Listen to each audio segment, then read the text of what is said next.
ভুলতে পারি না, সব ভুলিব কিন্তু তোমায় ভুলতে পারি না।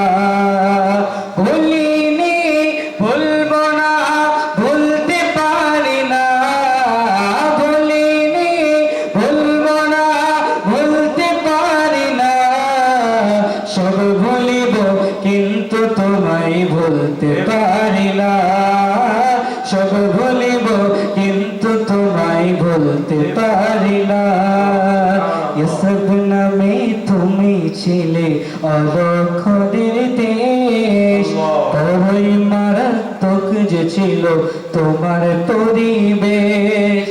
এসব নামে তুমি ছিলে অলক্ষণের দেশ, বড়ই মারাত্মক যে ছিল তোমার পরিবেশ।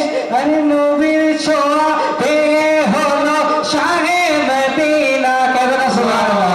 আরে নবীর ছোঁয়া পেয়ে হলো শাহে মদিনা, সব ভুলিব কিন্তু তোমায় ভুলতে পারি না। কারা কারা নবীকে মহব্বত করে দুইটা হাত তুলে দেখা দিত।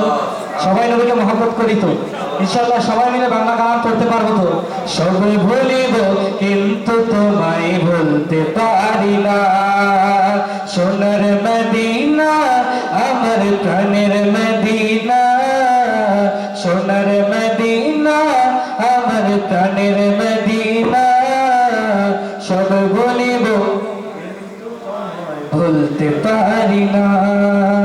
জান্নাতি বাগান তোমায় নবী বলেছেন, বলা সুবহানাল্লাহ। আকে শিফার অধিকারী তোমায় করেছে, জান্নাতে বাগান তোমায় নবী বলেছেন, আকে শিফার অধিকারী তোমায় করেছেন। তোমার বুকে প্রবাহিত নূরের ঝর্ণা, বলে না সুবহানাল্লাহ। তোমার বুকে প্রবাহিত নূরের ঝর্ণা, সব ভুলিব কিন্তু তোমায় ভুলতে পারি না। মদিনা সব ভুলিব কিন্তু তোমায় ভুলতে পারি না, সোনার মদিনা আমার প্রাণের মদিনা, সোনার মদিনা আমার প্রাণের মদিনা, সব ভুলিব কিন্তু তোমায় ভুলতে পারি না। আমার বুকে আমার নবীর কদম পড়েছে, কেন না সুবহানাল্লাহ। তোমার মাঝে জিবরিল আমিন সদা এসেছে, তোমার বুকে আমার নবীর কদম পড়েছে, তোমার মাঝে জিবরিল আমিন সদা এসেছে। কারা কারা মদিনা যেতে চান দুইটা হাত তুলে দেখাই দেন তো ইনশাআল্লাহ। সবাই তো আসেন না নবীন ইনশাআল্লাহ। তারপরে শায়ের কি বলতেছেন, আরে অধম বলে কবে যাব সোনার মদিনা। কারা কারা নবীর রাজা যেতে চান সবাই ইনশাআল্লাহ আওয়াজকে বুলন্দ করে বলবে, আরে অধম বলে কবে যাব প্রাণের মদিনা, অধম বলে কবে যাব সোনার মদিনা, সব ভুলিব কিন্তু তোমায় ভুলতে পারি না। মদিনা সব ভুলিব কিন্তু তোমায় ভুলতে পারি না, সোনার মদিনা আমার প্রাণের মদিনা, সোনার মদিনা আমার প্রাণের মদিনা, সব ভুলিব কিন্তু তোমায় ভুলতে পারি না, সব ভুলিব কিন্তু তোমায় ভুলতে পারি না।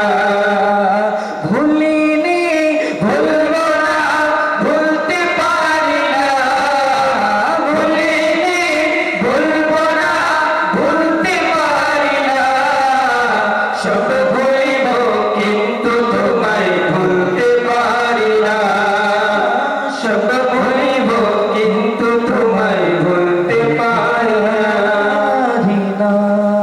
আসসালামু আলাইকুম ওয়া রাহমাতুল্লাহ। সবাই বলেন মারহাবা। মধ্যে আবার আরেকটা শুনবেন ইনশাআল্লাহ, শোনার ইচ্ছা আছে তো না? দেখেন পরে প্যান্ডেল ছোট হয়ে গেছে, আরো বিছানা বিছাইতে হয়েছে। বলুন আলহামদুলিল্লাহ। এখন বিছানা বিছালো, কার্পেট বিছানো হলো।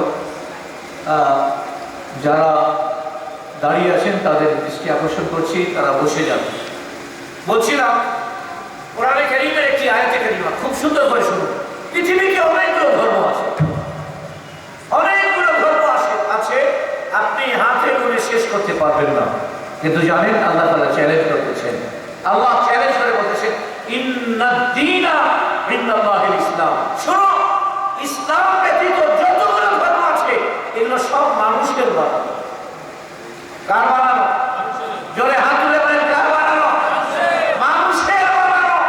সমস্ত ধর্ম মানুষের বানানো। একমাত্র ধর্ম ইসলাম, যেটাকে আল্লাহ নিজেই বানিয়েছেন আমাদের নাজাতের জন্য, আমাদের মুক্তির জন্য, আমাদেরকে জান্নাতি বানানোর জন্য। এই জন্য চিৎকার করে বলুন সুবহানাল্লাহ। আপনি অবাক হবেন, আপনি অবাক হবেন। পৃথিবীতে এমন এমন ধর্ম আছে যেই ধর্মের মানে ভগবান কতগুলো ওরা ঘুরে শেষ করতে পারে না, ঠিক না? একটু উত্তর নেই, ঠিক না? কিন্তু আলহামদুলিল্লাহ আমরা অহংকার করে বলতে পারি আমাদের একমাত্র আল্লাহু ওয়াহদাহু লা শারীক, যার আমরা ইবাদত করি, যার সমতুল্য সমকক্ষ, যার মতো কেউ নাই, ঠিক না? যিনি আমাদেরকে, আচ্ছা, হযরত সাইয়েদনা ইব্রাহিম আলাইহিস সালাম একবার মন্দিরে ঢুকলে দেখতেছেন যে একটা বড় একটা মূর্তি, বাকি সব ছোট ছোট ছোট ছোট। খুব ধ্যান দিয়ে শুনুন, একটা বড়, বাকি সব ছোট ছোট। উনি হাতুড়ি নিলে আর ছোটগুলো সবগুলোকে ভেঙে দিলেন, বড়টাকে ছেড়ে দিলেন। মনে রাখবেন, নবীরা মিথ্যা বলে না, নবীরা মিথ্যা বলেন না। একটা বড়টা ছেড়ে ছোটগুলো সব ভেঙে দিলেন। যখন এই মূর্তি পূজারীরা যখন আসলো, দেখলো সবকে ভেঙে দিয়েছে, একটা ছাড়া সবগুলো ভেঙে দিয়েছে। ওদের একজন সর্দার বলল, এই কাজ অন্য কারণ না, এটা ইব্রাহিম খলিলুল্লাহর কাজ। কার কাজ? ওরা বলল যে এটা ইব্রাহিমের কাজ, কারণ ইব্রাহিম হচ্ছে মূর্তি পূজার বিরুদ্ধে পৃথিবীতে সবচেয়ে বড়, বর্তমান মানে সেই যুগে সবচেয়ে বড় যদি কেউ মূর্তি পূজার বিরুদ্ধে থেকে থাকে তাহলে ইব্রাহিম। সবাই ওদের সর্দার বলল যে চলো ওনাকে ধরে নিয়ে আসা হলো। ইব্রাহিম আলাইহিস সালাম, এটা আর কারো কাজ নয়, এটা তোমারই কাজ, এটা তোমারই কাজ। তুমি ভেবেছো নাকি? সত্য কথা বলো। হযরত ইব্রাহিম আলাইহিস সালাম মুস্কি হাসি দিলেন, বলেন সুবহানাল্লাহ। কি করলেন? মুস্কি হাসি দিয়ে ইরশাদ করলেন, এ মূর্তি পূজারীরা, তোরা তো এটাকে ভগবান বলিস, তোদের প্রথম তো ভগবানকে ভেঙে দিস। আর বড়টাকে জিজ্ঞাসা করতো, বড়টা ছোটগুলোকে ভেঙে ফেলছে নাকি নিজের শক্তি দেখানোর জন্য? বড়টা ছোটগুলোকে ভেঙে ফেলছে নাকি? তখন ওরা বলতেছে, এই মূর্তি কি নড়তে পারে? ও কি নড়াচড়া করতে পারে? ও কিভাবে ভাববে? তখন হযরত ইব্রাহিম আলাইহিস সালাম বললেন, এটাই তো আমি তোমাদেরকে যুগ যুগ থেকে বুঝাচ্ছি, যে নড়তে পারে না, খেতে পারে না, হাঁটতে পারে না, কথা বলতে পারে না, যে তার শরীরের উপর মাছি সরাতে পারে না, এর কাছে তোমরা সন্তান চাচ্ছ, এর কাছে তোমরা রেজেক চাচ্ছ, এ তো কিছুই দিতে পারে না, ঠিক না? নিজের শরীর থেকে একটা মাছি সরাতে পারে না। অনেকেই ইসলাম গ্রহণ করলো, চিৎকার করে বলুন সুবহানাল্লাহ। আল্লাহ তাআলা ইরশাদ করলেন, ইন্নাদ-দীনা ইনদাল্লাহিল ইসলাম। দ্বীন, ধর্ম, যেটা আল্লাহ তাআলার মনোনীত ধর্ম, যেটা আল্লাহ তাআলা আমাদের নাজাতের জন্য বেছে নিয়েছেন। এই ধর্মের নাম কি? জোরে বলেন, এই ধর্মের নাম কি? আচ্ছা, ইসলামের সৌন্দর্যতা দেখেন। ভাইরা আমার, কত সুন্দর আমাদের ইসলাম। বাচ্চারা, তোমরা যারা চুপ করে বসে থাকো, কে চুপ কর? ইসলামের সৌন্দর্যতা দেখুন। আল্লাহু আকবার, জোরে বলেন আল্লাহু আকবার। পৃথিবীতে একটা বাচ্চা জন্ম নিল, অন্যান্য ধর্ম দেখে ঢোল বাজাচ্ছে, হারমোনি বাজাচ্ছে, আর গিটার বাজাচ্ছে খুশিতে। আল্লাহ আমাদের মুসলমানদের ঘরে জন্ম নিল কেউ, ছেলে হোক মেয়ে হোক, প্রথম কাজ হচ্ছে তার কানে আযান দেওয়া হয়। চিৎকার করে বলুন সুবহানাল্লাহ।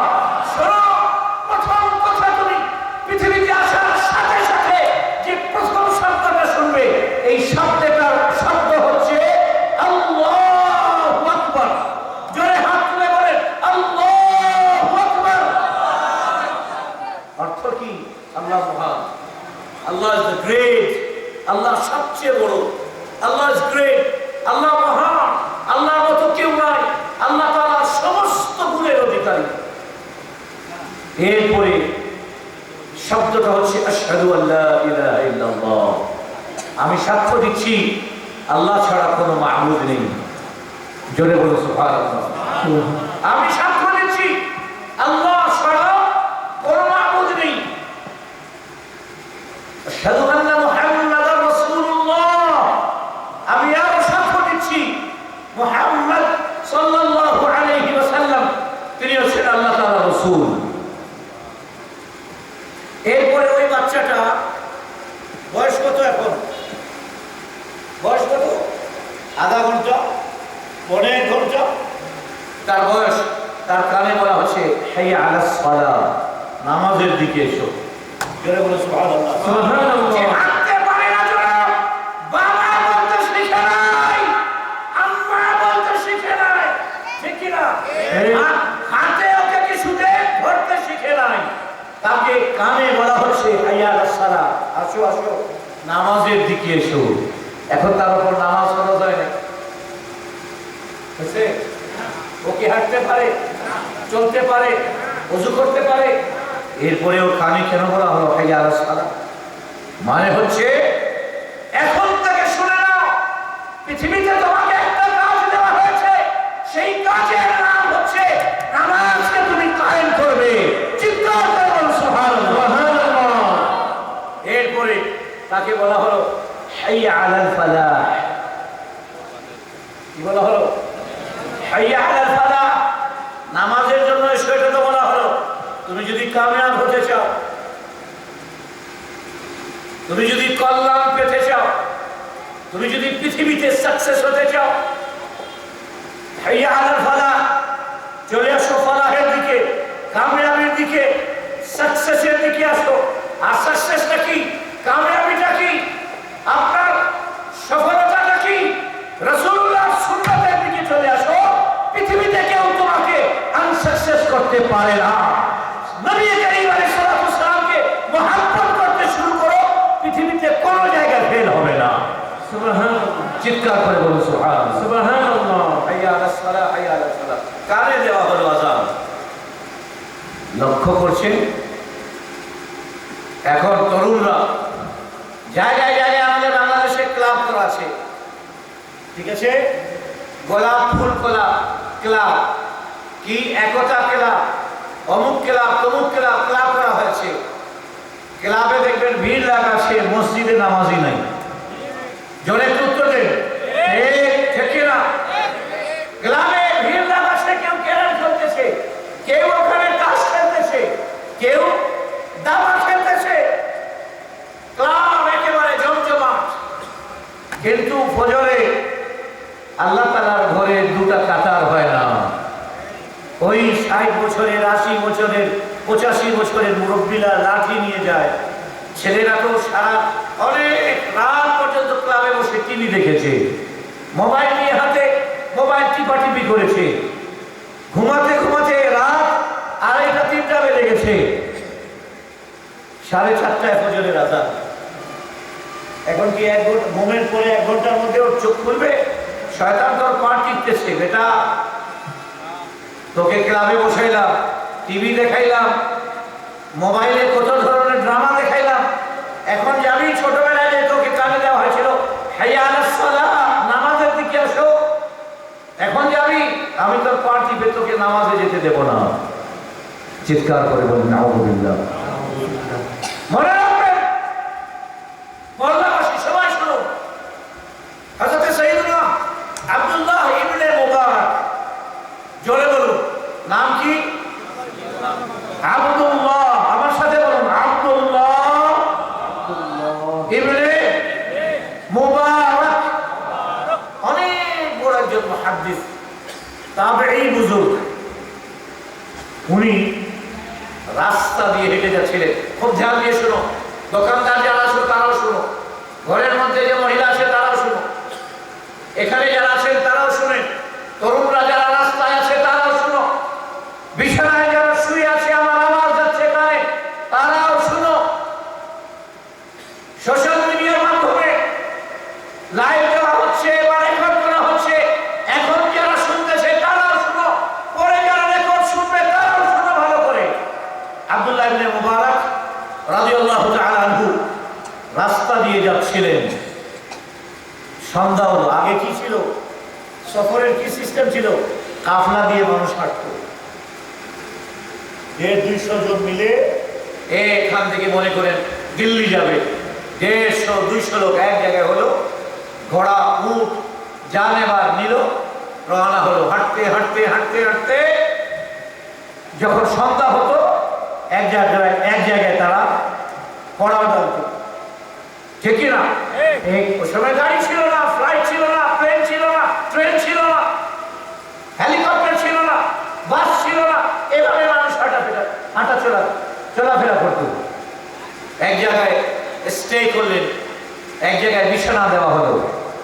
ঈশার নামাজ, মাগরিব পড়লেন, ঈশা পড়লেন, ঈশার নামাজ পড়ে তাড়াতাড়ি ঘুমাতে গেলেন। শুনুন ভালো করে, তরুণরা বিশেষ করে তোমরা শোনো, যখন বিছানায় গেলে আওয়াজ আসতেছে, হে আল্লাহ তুমি এই মহল্লাবাসীকে নেস্তনাবুদ করে দাও, হে আল্লাহ বিভিন্ন ধরনের রোগে এদেরকে আক্রান্ত করে দাও, হে আল্লাহ তুমি এদের মাঝ থেকে তোমার রহমত বরকত রিজিককে তুলে নাও। জোরে বলেন নাউযুবিল্লাহ। নাউযুবিল্লাহ। হযরত সাইয়্যিদুনা আব্দুল্লাহ ইবনে মুবারক অনেক বড় বুজুর্গ ছিলেন, অনেক বড় বুজুর্গ ছিলেন। উনি তাড়াতাড়ি বিছানা চাদরটা ফেলে দিয়ে উঠে দাঁড়ালেন। ওখানকার যে স্থানীয় লোক ছিল তাদেরকে বলে, রে বাবা এদিকে আয়, তাড়াতাড়ি আয়। কিছু লোক আসলেন, আসার করে জিজ্ঞাসা করলেন, মিন আইনা হাদা সাউত, মিন আইনা ইয়াতি হাদা সাউত, এই আওয়াজটা কোথায় থেকে আসে? হাল তাসমাউনা মাযা আসমা, হাল তাসমাউনা মা আসমা, আমি যেটা শুনতেছি তোমরা কি শুনতেছো? তারা উত্তর দিল, নাম নাহনু নাসমা কামা আনতা তাসমা ইয়া শাইখ। হে হুজুর, যেটা আপনি শুনতেছেন আমরাও সেটা শুনতেছি। বললেন তাহলে আওয়াজটা কোথায় থেকে?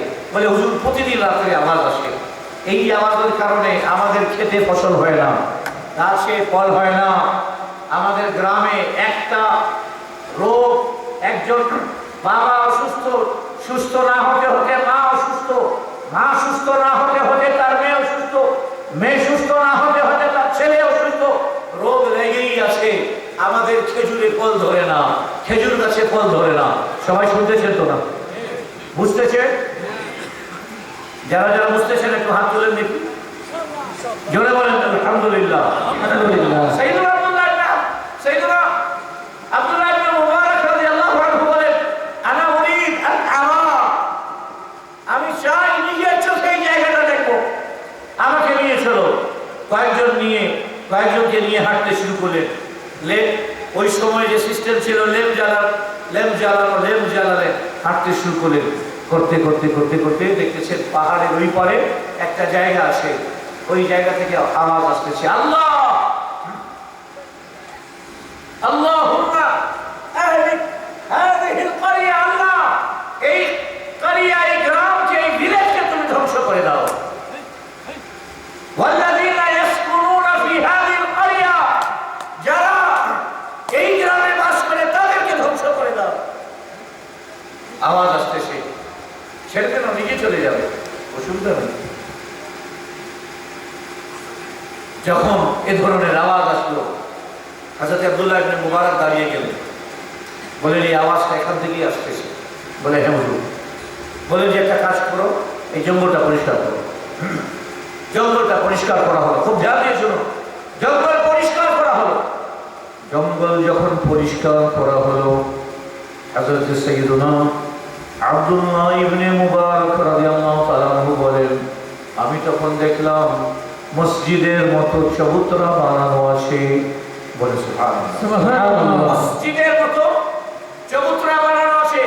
হযরত আব্দুল্লাহ ইবনে মুবারক রাদিয়াল্লাহু আনহু গ্রামবাসীকে জিজ্ঞাসা করলেন, এটা কি? বলে হুজুর, অনেক দিন আগে আমাদের বাপ দাদারা যখন ছিলেন তখনকার আমলের কথা। এদিকে সাহাবাদের একটা দল যাচ্ছিল ইসলাম প্রচারে, ওনারা এখানে অবস্থান করছিলেন, ওই সময় একটা মসজিদ নির্মাণ করেছিলেন, শুনেছিলাম এটাই হচ্ছে মসজিদের জায়গা। হযরত আব্দুল্লাহ ওখানে দাঁড়িয়ে ফজরের আযান দিলেন, বললেন শুনো, এখানে তোমরা নামাজ কায়েম করবে। এক বছর পরে হযরত আব্দুল্লাহ আবার ওই রাস্তা দিয়ে আসতেছেন, ওখানে তাকবীর, তাকবীর, রিসালা, ইয়া রাসূলুল্লাহ, রিসালা, ইয়া রাসূলুল্লাহ, সুন্নাহ ওয়াল জামাআহ, জিন্দাবাদ। হযরত আব্দুল্লাহ ইবনে মুবারক আবার এক বছর ওই রাস্তা, এক বছর পর ওই রাস্তা দিয়ে আসতেছিলেন, ওখানে অবস্থান করলেন, রাত্রে ঘুমালেন। আবার আওয়াজ আসতেছে, আল্লাহ এই মহল্লাবাসীকে তুমি আবার করে দাও। আল্লাহ তোমার রহমতের চাদর দিয়ে ঢেকে নাও। সুবহানাল্লাহ। আল্লাহ তোমার রিজিকের দরজাগুলো খুলে দাও। আল্লাহ তোমার রহমতের দরজা খুলে দাও। আসমান থেকে এদের উপর রহমত ও বরকতের বৃষ্টি নাযিল করো। হযরত সাইয়েদনা আব্দুল্লাহ ইবনে মুবারক হাত ধরলেন, বলে রে আওয়াজ কোথায় থেকে? বলে হুজুর, আপনি যেদিন থেকে নামাজ কায়েম করলেন আমরা গ্রামবাসী ওখানে গিয়ে নামাজ পড়ি। আগে যেটা বদদোয়া আসতো এখন দোয়া আসে। সুবহানাল্লাহ। হুজুর, আগে রোগ আর রোগ, এখন পুরো গ্রামে একজন রোগী নাই। হুজুর, আগে আমার যতগুলো খেজুরের গাছ, যতগুলো ফলের গাছ, আগে ফল ধরতো না, এখন তো এত ফল হয়, এত ফল হয় যে বিক্রি করতে করতে আমরা সবাই ধনী হয়ে গেছি। হুজুর, গরু, ছাগল, বকরি, দুম্বা, উট এত দুধ দেয় যে আমাদের গ্রাম পুরো এরিয়ার মধ্যে সবচেয়ে ফেমাস দুধের ক্ষেত্রে। চিৎকার করে বলুন সুবহানাল্লাহ। ভাইরা আমার, কারণটা কি? তুমি যদি আল্লাহ তাআলার কাজ করো, আল্লাহ তোমার কাজ করে দেবে। সুবহানাল্লাহ। যদি তুমি আল্লাহ তাআলার হুকুম মানো, আল্লাহ তোমার জন্য রিজিকের দরজাগুলো খুলে দেবে, ঠিক কি না? মনে করুন, মনে করুন আমার ছাত্র আছে ওই তিনজন, একদিন পড়া পড়ে নাই, ও আমার কাছে মার খাবে না আদর পাবে? জোরে বলেন। মার। দ্বিতীয় দিন আবার সবক ইয়াদ করে নেই, এখন কি হবে? আরো মার খাবে। তৃতীয় দিন আবার করে নাই, তখন আমি বলবো, এই তোমার মতো নালায়েক বাচ্চাকে এখানে রাখা দরকার নেই, আমার মাদ্রাসা থেকে বের হয়ে যাও, ঠিক কি না? আপনি জানেন যদি স্বামীর কথা স্ত্রী না শুনে স্বামী তাকে ঘর থেকে, সংসার থেকে বের করে দেয়, উত্তর দেবেন ঠিক কি না? যদি কর্মচারী তার মনিবের কথা না শুনে কর্মস্থল থেকে মনিব তাকে বের করে দেয়, মালিক তাকে বের করে দেয়, যদি ছাত্র তার শিক্ষকের কথা না শুনে শিক্ষক তাকে, ছাত্রকে ওই ক্লাস থেকে বের করে দেয়, জনাব আমি আল্লাহ তাআলার হাজার হাজার কথা মানতেছি না, ঠিক কি না? নামাজ পড়তে বলেন, আল্লাহ তাআলা জুমাতে মসজিদ ভরা, ফজরের শনিবারে ফজরের নামাজে মুসল্লি নাই, ঠিক কি না? এই মুসল্লিরা কি রংপুর সদর থেকে আসে পড়ছে বাবা, নাকি আপনার মহল্লারই লোক? জোরে বলেন। তাহলে ফজরে কোথায় গেল? যদি মা বাবার কথা না শোনা হয়, মা বাবার ত্যায্য পুত্র করে দেয়। যদি শিক্ষকের কথা না শোনা হয়, ক্লাস থেকে শিক্ষক বের করে দেয়। আর কর্মচারী যদি তার মালিকের কথা না শুনে, মালিক তাকে কর্মস্থল থেকে বের করে দেয়। আমার ভাইয়েরা, আমার মাওলানা